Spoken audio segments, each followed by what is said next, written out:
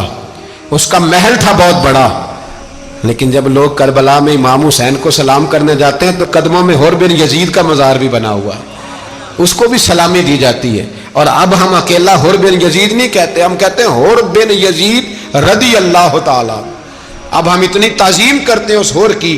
جناب امام حسین کو میدان میں کھڑا کیا گیا، جہاد کا طبل بجا، پہلے خدام آئے. اور سن لو آج وہ پتہ نہیں بازاری سے لوگ چڑھ گئے اسٹیجوں پہ، بازاری سے، نہ چہرے پہ داڑھی ہے نہ سر پہ کوئی کپڑا ہے، بازاری لوگ ہیں، بھاگ رہے ہیں، بازو چڑھائے ہوئے ہیں، بٹن کھولے ہوئے ہیں، تماشا بنا دیا. سننے والوں کا بھی اللہ ہی حافظ ہے.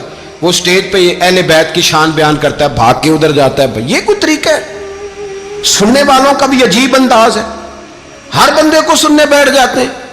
دین مہذب ہے، تہذیب والا ہے، دلائل رکھتا ہے، دین وقار رکھتا ہے. ایسے لوگ اب دین بیان کریں گے؟ حضرت سیدنا امام حسین رضی اللہ تعالیٰ عنہ صبح جب جہاد کا وقت آیا، پتہ ہے کون کون تھے کربلا میں؟ امام حسین کے ساتھ امام حسین کے 4 بھائی تھے کربلا میں. کتنے؟ بول کے بتائیں. حضرت علی کے 4 بیٹے، عباس بن علی، جن کو حضرت عباس کہا جاتا ہے نا، علمدار، یہ حضرت علی کی دوسری زوجہ میں سے. عباس بن علی بھی تھے اور ابو بکر بن علی بھی تھے، عمر بن علی بھی تھے، عثمان بن، یہ حضرت علی کے بچوں کے نام ہیں. یہ آپ کے شہزادے امام حسین کے ساتھ شہید ہوئے. ان کا نام صرف اس لیے نہیں لیا جاتا کہ ان کا نام خلفائے ثلاثہ کے نام پہ، حضرت علی نے اپنے یاروں کے نام پہ رکھا ہے تو تم نے کربلا کے میدان سے خارج کر دیا. یہ تینوں شہزادے حضرت جناب سیدنا امام حسین کے ساتھ تھے، یہ بھی شہید ہوئے. حضرت جناب زینب امام حسین کی سگی بہن ہے، ان کے 2 بچے تھے، اون و محمد. جب امام حسین میدان میں جانے لگے تو جناب زینب بچوں سے کہنے لگی، نہ پہلے بھائی نہیں جائے گا، پہلے بھانجے جائیں گے. 2 بچے شہید ہوئے. حضرت قاسم بن حسن امام حسن کے بیٹے تھے. وہ جب میدان میں جانے لگے تو امام حسین نے کہا، نہیں بھائی تو نہیں جائے گا، تو میرے بھائی کی نشانی ہے، میں جاؤں گا. تو حضرت قاسم بن حسن نے ایک تعویذ کھول کے دیا کہ ابا جی میرے والد نے کہا تھا جب بڑی مشکل آ جائے تو تعویذ کھول کے دیکھنا. تو آج بڑی مشکل آئی ہے تو میں نے تعویذ کھولا ہے، تو یہ دیکھیں کیا لکھا ہے. یہ تو رکا ہے، تعویذ ہے ہی نہیں. جب کھول کے دیکھا تو اس پہ لکھا تھا، قاسم اگر حسین پہ کوئی کڑا وقت آ جائے تو بیٹھ کے آگے آگے رہنا، اگر کڑا وقت میرے بھائی پہ کبھی آ جائے نا، دیکھنا اس کے آگے آگے چلنا، اسے حسن کی کمی نہ محسوس ہو. پائیاں جہاں ساکھ نہیں کوئی جے وچ خار نہ ہوئے. سیدنا امام حسین پہلی دفعہ کربلا میں اس وقت روئے جب یہ رکا.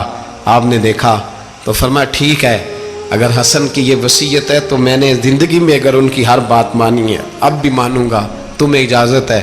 جناب قاسم بن حسن 16 سال کا جوان جب میدان میں نکلے تو ہائے ہائے پتہ نہیں کہاں سے آ گئی ہے.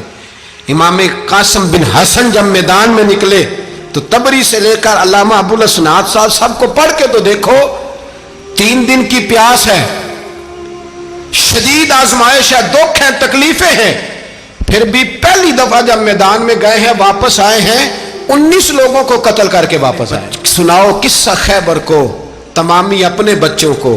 علی کی داستان سن کے دلوں سے ڈر نکلتا ہے. علی کی داستان سن کے دلوں سے، یہ جو بچے ڈر رہے ہیں نا، وہ چمگادڑ آ گئی، کاکروچ آ گیا، یہ خوف نکل جائے گا اگر حضرت قاسم بن حسن کی بات سنیں گے.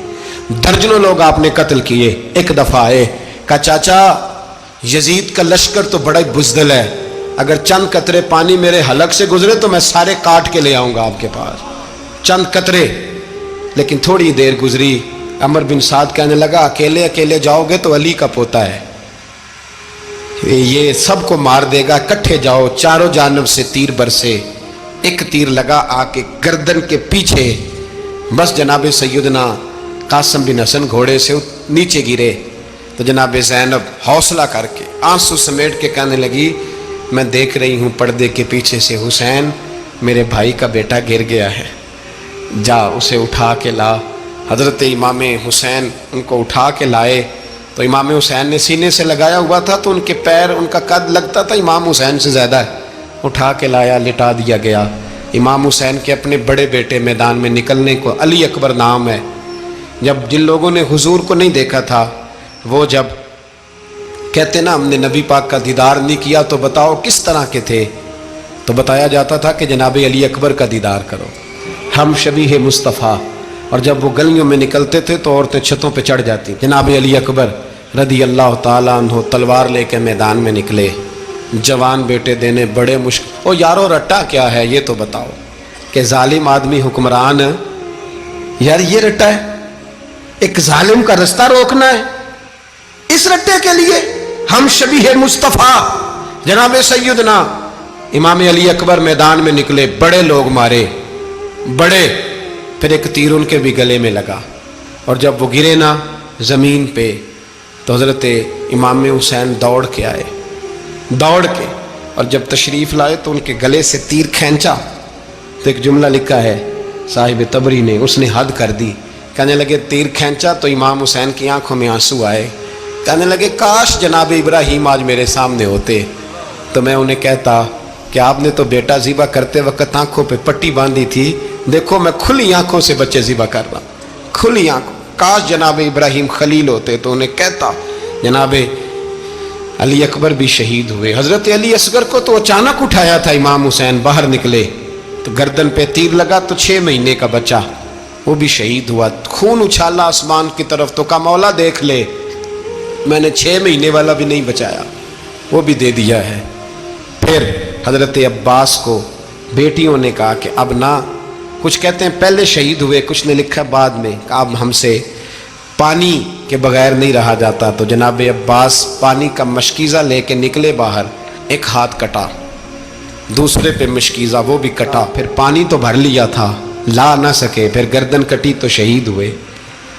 بچوں کی بھی شہادت ہوئی، پر جب ان کا لاشا اٹھایا تو امام حسین کہنے لگے مولا اب نہ حسین کی کمر کمزور ہو گئی ہے، اب کمزور ہو، اور بھائی ایک میت ہو جائے تو 4-5 دن تو پوری آنکھیں نہیں کھلتی، کیسا جری خاندان ہے۔ تھوڑی دیر گزری تو امام علی مقام نے پٹکا باندھا، سر پہ دستار باندھی، مولا علی کی تلوار پکڑی، نبی پاک کا امامہ باندھا اور گھوڑے پہ سوار ہوئے تو کہنے لگے زینب گھر تیرے حوالے اور میں اللہ کے حوالے، گھر تیرے حوالے اور میں، اور پھر امام حسین نکلے، امام علی مقام نکلے۔